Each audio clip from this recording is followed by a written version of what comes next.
اعوذ باللہ من الشیطان اللعین الرجیم بسم اللہ الرحمن الرحیم السلام علیکم ورحمۃ اللہ وبرکاتہ۔ اللہ تبارک و تعالیٰ کا شکر ہے کہ آج 26 فروری کو میں آپ کی خدمت میں درس نمبر 57 پیش کر رہا ہوں۔ آج کا درس بھی کل کی کنٹینیویشن میں ہے کہ اللہ نے انسان کو یہ عقل سے جو نوازا ہے یہ بہت بڑی نعمت ہے، اور اس عقل کے ذریعے انسان اپنے اندر صلاحیتوں کو پیدا کر سکتا ہے۔ دو صلاحیتوں کا ذکر کل ہوا تھا، حکمت و شجاعت، اور آج تیسری صفت ہے عفت۔ اس کی یہ تعریف ہے کہ قوت عقلہ، قوت شہویہ کو اس طرح مطیع کرے کہ وہ کسی امر نہیں میں سرکشی نہ کر سکے اور انسان نفسانی خواہشات میں مبتلا نہ ہو۔ اور چوتھی صفت انسان جو اپنے اندر پیدا کر سکتا ہے وہ ہے عدالت۔ اگر قوت عاملہ یعنی فکر قوت عقلہ کے ماتحت رہ کر مملکت بدن میں کام کرتی ہے تو اس سے صفت عدالت حاصل ہوتی ہے، اور یہی اس کی تعریف ہے کہ قوت عاملہ عقل کی تابع ہے۔ بعض علماء کے نزدیک عدالت اس ملکہ کا نام ہے جو تمام قوتوں کے ماتحت عقل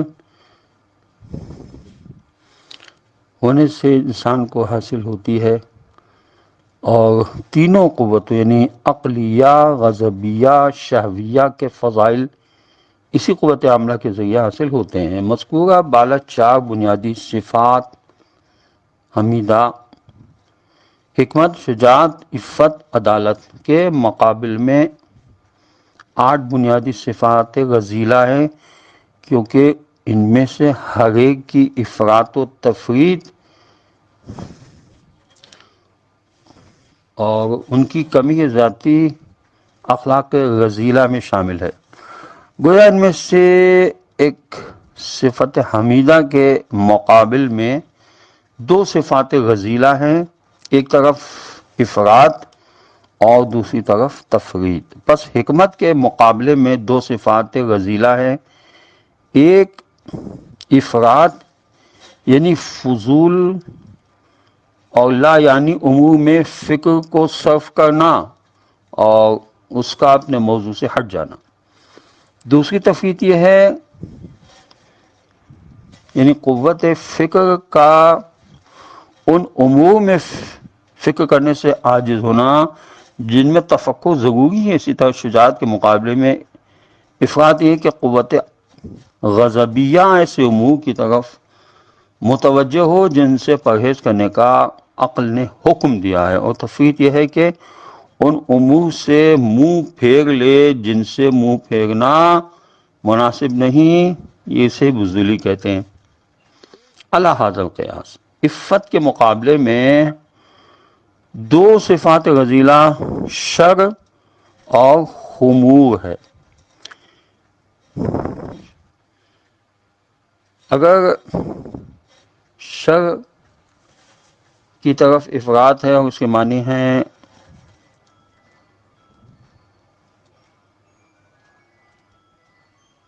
لذات جسمانیہ، تو بلحاظ شریعت و عقل اس میں اگر آدمی مشغول ہو جائے، اور خمود طرف تفریط ہے یعنی قوت شہویہ کا اس قدر ترک کرنا کہ جو حفاظت بدن اور بقائے نسل انسانی کے لیے ضروری ہے۔ بے نہیں عدالت کے مقابلے میں 2 صفات غزیلہ ہیں، ایک طرف افراط جیسے ظلم کہتے ہیں، اور دوسری طرف تفریط یعنی ظالم کے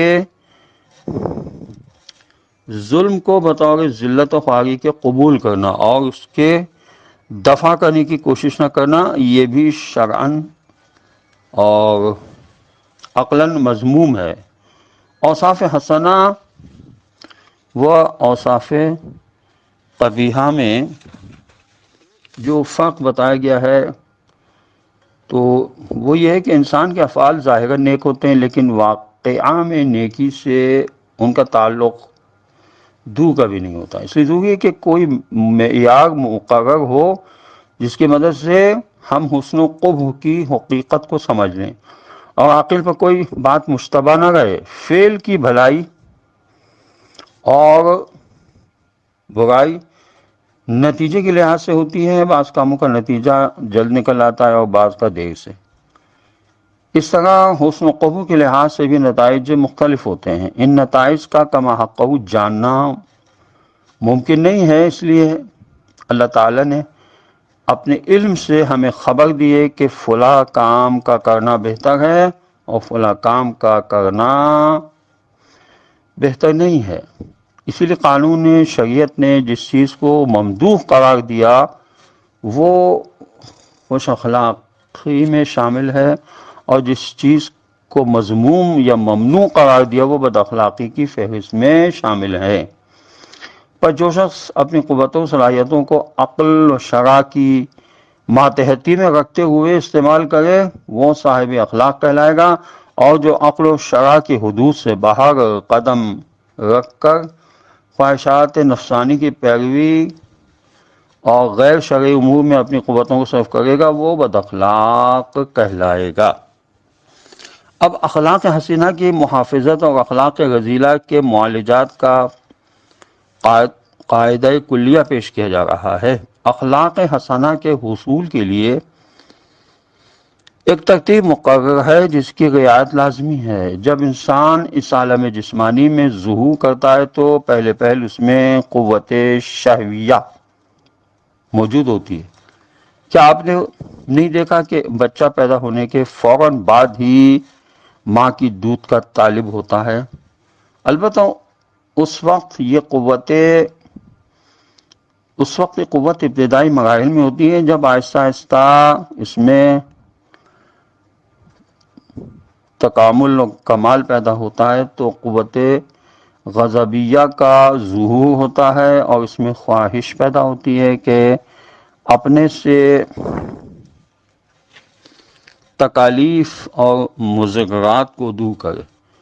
اس کے بعد قوت ادراک و تمیز ظاہر ہوتی ہے، اور رفتہ رفتہ اس میں ترقی ہوتی رہتی ہے یہاں تک کہ بچہ حصول تعلیم کے قابل ہو جاتا ہے۔ اب اگر اس قوت کو آدمی درجہ کمال تک پہنچانے میں غفلت برتے تو انسان کمال حقیقی سے محروم ہو جاتا ہے۔ اب تہذیب اخلاق کے لیے ضروری ہے کہ اس ترتیب کے مطابق پہلے قوت شہویہ کی تہذیب کرے اور اس سے افراط و تفرید کی راہ سے ہٹا کر اعتدال پر گامزن کرے، جس سے صفت عفت حاصل ہوتی ہے۔ پھر قوت غضبیہ کی درستگی اور اصلاح کی طرف متوجہ ہو، اور اس قوت کو افراط و تفرید یعنی ظلم بزدلی سے بچا کر حد اعتدال پر قائم رہے، تاکہ شجاعت جیسی فضیلت عظمیٰ حاصل ہو جو اس قوت کا درجہ کمال ہے۔ گویا اعتدال کا ہمیشہ خیال رکھنا چاہیے، اور بعد ازاں قوت عقلہ کی تکمیل و تہذیب میں کوشش کرے تاکہ وہ راہ اعتدال سے نہ ہٹنے پائے، جس کے نتیجے میں صفت حکمت حاصل ہوتی ہے جو تمام صفات کی سردار ہے۔ اس ترتیب سے اگر تہذیب اخلاق کی کوشش کرے تو بغیر کسی مشقت کے منزل مقصود تک پہنچ سکتا ہے۔ واضح ہو کہ ابتدا میں ان قوتوں پر قابو پانا آسان ہوتا ہے۔ قوت شہویہ پر کنٹرول قائم ہونے سے غضبیہ بھی کسی قدر کم ہو جاتی ہے۔ ان دونوں قوتوں پر قابو پا لینے سے ملکہ حکمت حاصل ہوتا ہے۔ اگر کوئی آدمی صفات کمالیہ رکھتا ہو تو اسے اس کی حفاظت کرنی چاہیے، کہیں ایسا نہ ہو کہ وہ اپنی منزل میں کھو بیٹھے اور سعادت سے محروم رہے۔ اخلاق حمیدہ سے نفس کو مزین کرنے اور اوصاف رذیلہ سے اپنے آپ کو